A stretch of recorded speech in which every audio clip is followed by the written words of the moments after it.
Slide 1. Welcome to Chapter 13, Social Psychology. Hopefully this will be a nice short lecture, and you will have 2 more for this last module, Module 4, and then you'll have time to study for the final exam. Okay, let's get started. Slide 2. Here comes the lawnmower, just in case you hear it in the background. Okay, so the outline for this lecture, we're going to start with pro-social behavior and anti-social behavior. Then we're going to move on to social perception and cognition. That's going to be super fun. And then we're going to move on to persuasion, attraction, and influence. So for all of you that want to be cult leaders, I think this will be the part of the class that you might want to focus on. And I'm hoping that nobody in class wants to be a cult leader. Moving on. Slide 3. If we're going to talk about pro-social behavior or anti-social behavior, we need to talk about what is and is not moral. So, psychologists once regarded morality as a set of arbitrary rules, like learning to stop at a red light and go at a green light or any of the other arbitrary cultural rules that we have. It was Lawrence Kohlberg who proposed that instead, moral reasoning is a process that matures through a series of stages, similar to Piaget's stages of cognitive development. According to Kohlberg, to evaluate someone's moral reasoning, we should ask about the reasons for their decisions, not just about the decisions themselves. Kohlberg focused psychologists' attention on the reasoning processes behind moral decisions, but people usually don't deliberate about right and wrong before they act. More often, they make a quick decision and then look for reasons afterwards. In addition to the fact that most moral decisions are more emotional rather than logical, Kohlberg's analysis falls short in other ways. Here's the lawnmower. Also, many people, especially in non-Western cultures, base their moral decisions on factors that Kohlberg completely ignored, including loyalty, authority, and purity. Slide 4. While humans sometimes engage in pro-social or altruistic behavior, which is helping others without a benefit to ourselves, altruism is uncommon in other animal species. In almost every species, animals devote great energies and risk their lives to help their babies and other relatives, but they seldom do much to help unrelated individuals. One explanation for altruistic behavior is that cooperating builds a reputation, and a reputation requires individuals to recognize one another. The other explanation is that people who cooperate will punish those who do not. Again, to retaliate, they need to recognize who has failed to cooperate. Slide 5. People are less likely to help somebody if other people are in an equally good position to help. This is called bystander apathy, and it's the reduction in helping behavior in the presence of others. It has 3 psychological factors. First, there's the diffusion of responsibility, then an evaluation apprehension, and then pluralistic ignorance, each of which contribute to thinking that other people around you who are equally capable of doing something will do something. Unfortunately, that's not always the case. Slide 6. Social loafing is the tendency to work less hard or loaf when sharing work with other people. People work hard in groups if they expect other people to notice their effort or if they think they can contribute something that other group members can't. But aside from those specific occasions, in general, social loafing will happen. Slide 7. So now we need to talk about anti-social behavior, which, pretty much starts with the root of anger or aggression. So according to the frustration-aggression hypothesis, the main cause of anger and aggression is frustration, an obstacle that stands in the way of doing something or obtaining something. However, frustration makes you angry only when you believe the other person acted intentionally. You might feel angry if someone ran down the hall and bumped into you, but probably not if someone slipped on a wet spot and bumped into you. Intent has everything to do with it. In fact, if you have a habit of seeing hostility and attributing hostile intent to people when they're not really meaning for it to be that way. So in other words, if you're looking at a neutral event and you get offended in such a way that somebody who is involved in that event did you wrong and they did it on purpose and they know they did it, right? That's hostility attribution bias. That is a bias. That is a filter through which you're seeing reality, and other people are intentionally being hostile toward, you're attributing hostility to other people. And of course, if you're being offended, you need to defend yourself. So that looks weird to other people that realize that no offense has happened, right? These are the people that look particularly angry, itching for a fight, etc., etc. All right, moving on to slide 8. People often justify their acts by thinking of themselves as better than the people they're hurting. Psychologists describe this process as deindividualization, or perceiving others as anonymous without any real personality, and dehumanization, which is perceiving others as less than human. The result is greater acceptance of violence and injustice. People also justify their violent behavior by decreasing their own sense of identity. For example, a soldier on duty is no longer acting as an individual, making his or her own decisions. A KKK member wearing a hood suppresses a sense of personal identity because they can trade it in for anonymity. And I think that this also applies to social platforms, right? You got the keyboard warriors that have an avatar and a fake name, and they're able to say what they want. They have de-individualized themselves, and they can now say things they wouldn't be able to say if they were face-to-face with somebody, if they individualized themselves. Slide 9.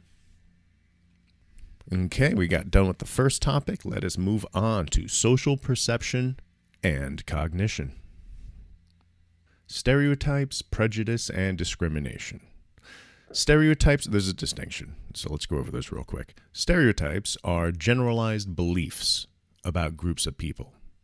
A prejudice would be an unfavorable stereotype, and it's usually associated with discrimination, which is the unequal treatment of different groups, such as minority groups, the physically disabled, or people who are obese, or people who have a sexual identity that you don't like. For those people who don't like people with sexual identities, please help me, society. So, with that said, all of these things are a little bit different, right? A stereotype is an oversimplified belief. A prejudice is a negative stereotype, right? Those are ideas. When you act upon a prejudice, that behavior is known as discrimination. Slide 11. There are implicit measures of prejudice. There are tests that you can take. There are online tests that you can take, no less. One of them is the Implicit Association Test, the IAT, which measures reaction times to combinations of categories.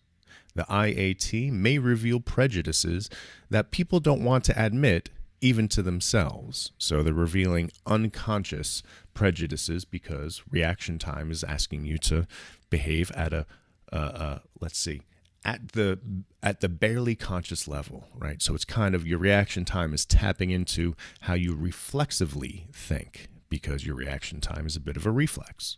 However, contrary to what some theorists have assumed, it's wrong to say that the prejudices are unconscious. When people are asked about their prejudices, but urged to answer honestly, their answers correlate more strongly with their IAT results. Also, here comes the lawnmower. If people are asked to predict their results on the IAT, they do so fairly accurately. So, in short, most people do know their prejudices, even if they hesitate to admit them, according to psychological research at least. Slide 12. Attributions. This topic is super fun. An attribution is just the set of thought processes by which we assign internal or external causes to behavior. A researcher, Fritz Heider, who is the founder of attribution theory, emphasized the distinction between internal and external causes of behavior. Internal attributions are explanations based on someone's attitudes, personality traits, abilities, or other characteristics, whereas external attributions are explanations based on the situation, including events that would influence almost anyone. So here's some examples. Internal attribution. Internal attribution is saying that your brother walked to work this morning because he likes the exercise, right? He likes the exercise. He's the reason for it. The cause is attributed to him. An external attribution would be that he walked because his car wouldn't start. The external attribution is event-based. Something about the environment motivated the behavior. It is externally caused. Internal attributions are also known as dispositional, which is another way of saying they relate to a person's disposition or temperament, whether they're happy or sad and what kind of hobbies they have, things that they gravitate towards, etc. External attributions are also known as situational, which means relating to the situation or environmentally caused. And I hope that makes sense, right? Internal would be internal to the individual person, and external would be external of the individual. So in other words, their environment. Another researcher, Harold Kelly, proposed that 3 types of information influence us to make an internal versus an external attribution. It starts with consensus information, which is how the person's behavior compares with other people's behavior.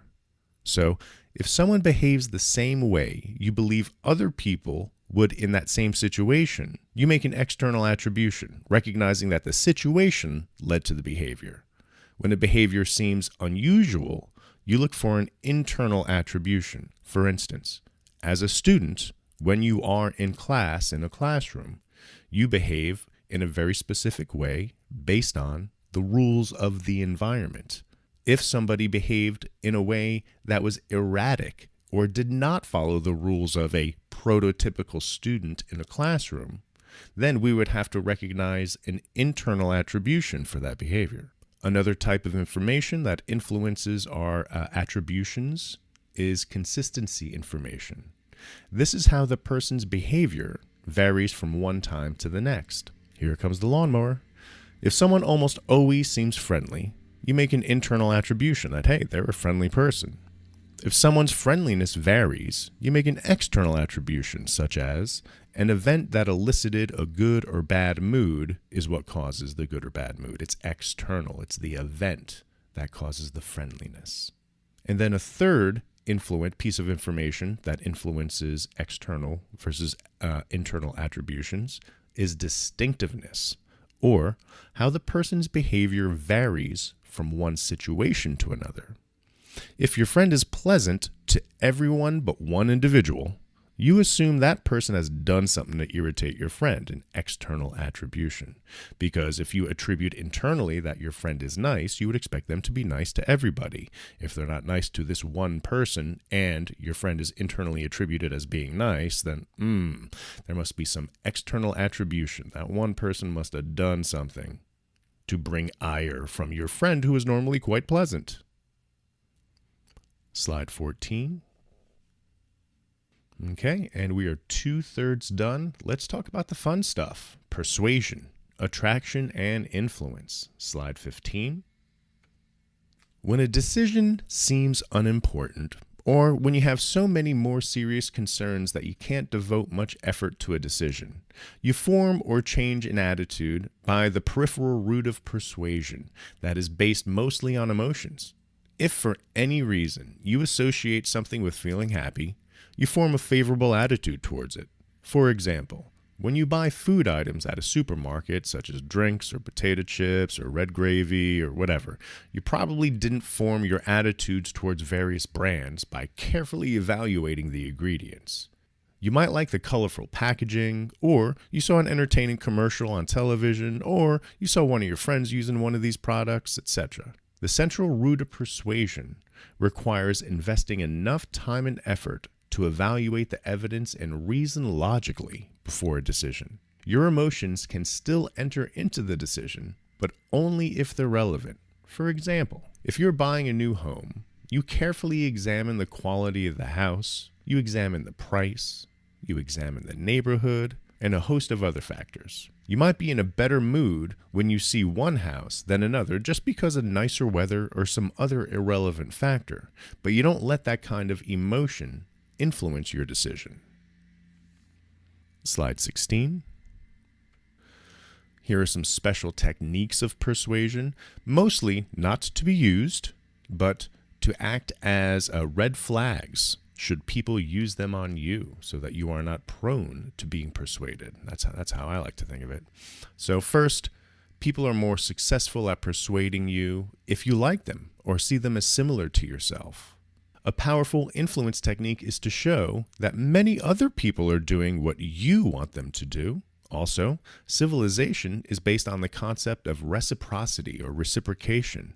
If you do me a favor, then I owe you one. Also, an offer can seem good or bad depending on how it compares to something else. So, relative to $0, $100 is a lot.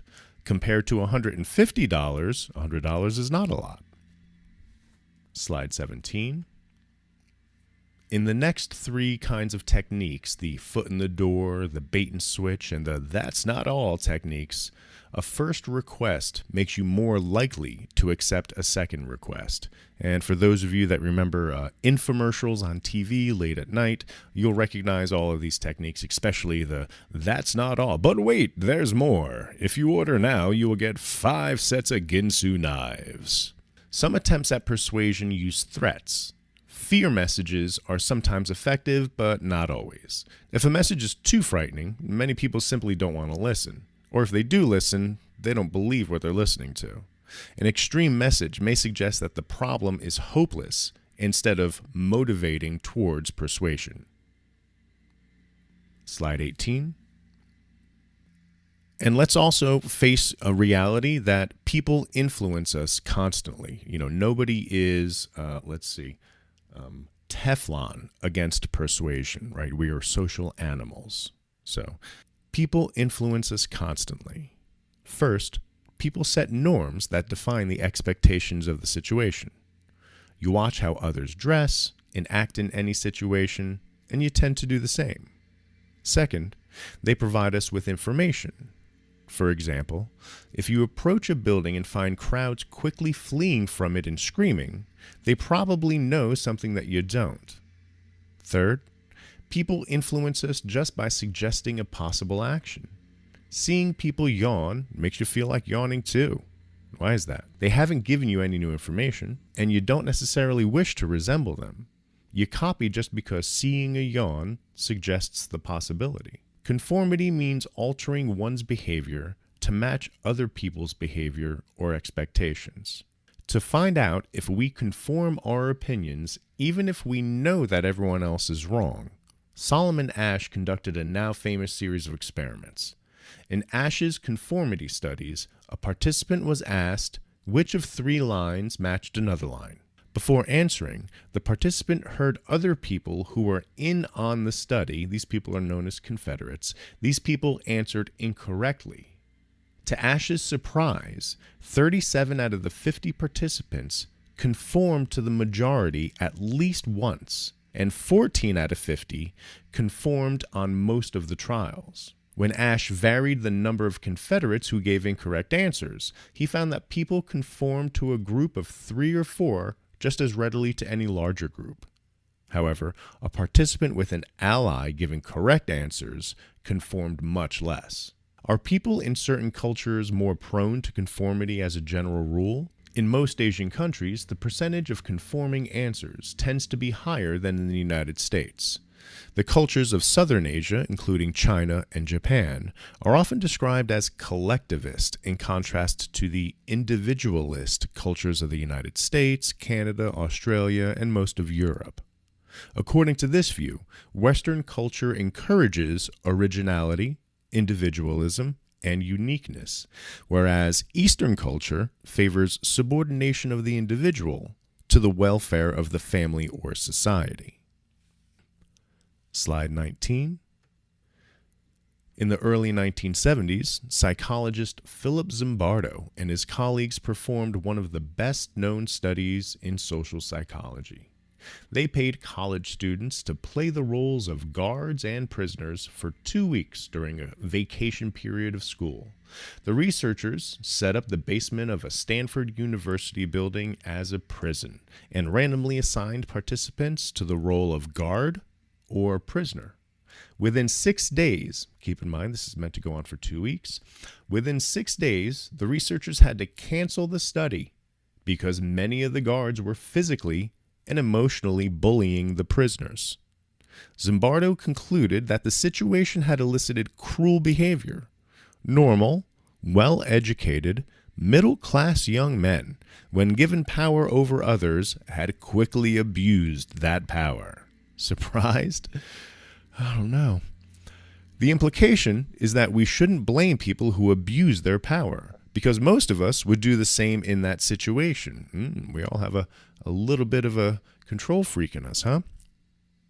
Stanley Milgram hypothesized that when an authority figure gives normal people instructions to do something that might hurt another person, some of them will obey. To test this hypothesis, he conducted another landmark study known as the Milgram experiment.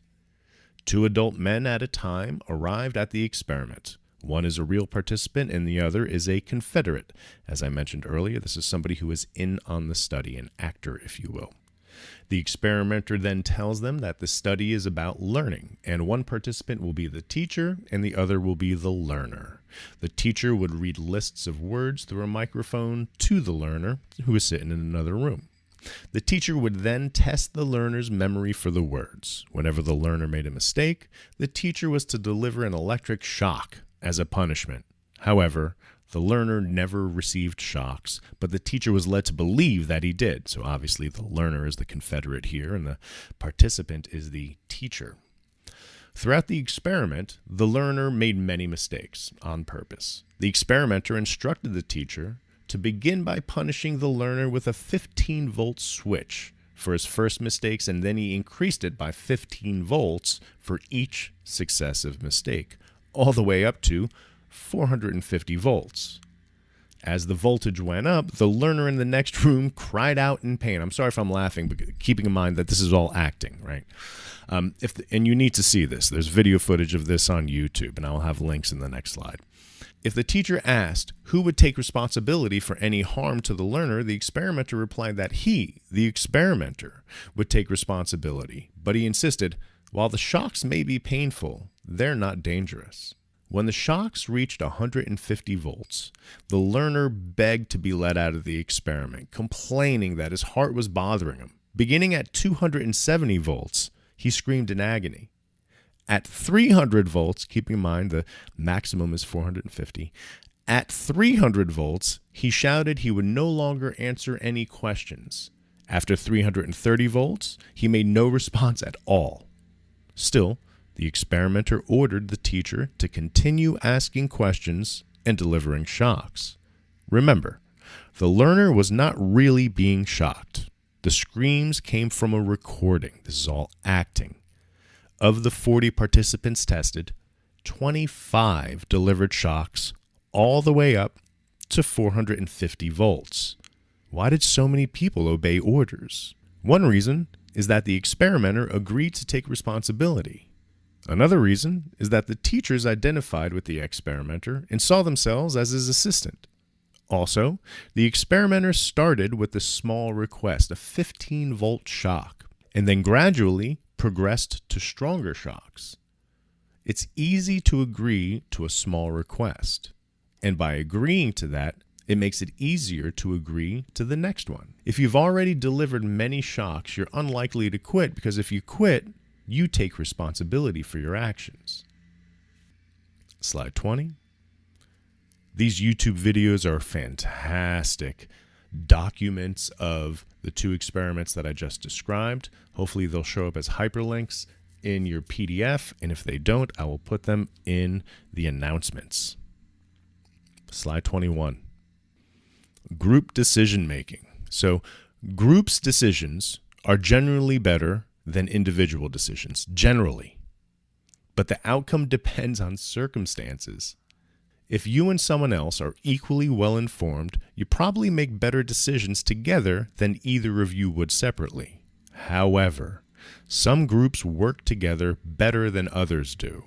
One study compared many groups that were asked to make decisions about moral judgments, visual problems, ways of dividing limited resources, and so forth. In this study, decisions were best in groups that cooperated, letting everyone participate about equally rather than letting one person dominate. Groups with a high percentage of women usually outperformed groups with mostly men, who tended to argue and compete. Is this surprising at all? Groups of people who lean mostly in the same direction on a given issue often make more extreme decisions than most people would have made on their own. This phenomenon is known as group polarization. Groupthink occurs when members of a cohesive group fail to express their opposition to a decision for fear of making a bad impression or harming the cohesive spirit of the group. The main elements leading to groupthink are overconfidence by the leadership, underestimation of the problems, and pressure to conform. Slide 22. This concludes the lecture for Chapter 13, Social Psychology. Nice and short. I hope you liked it. See you at the next lecture.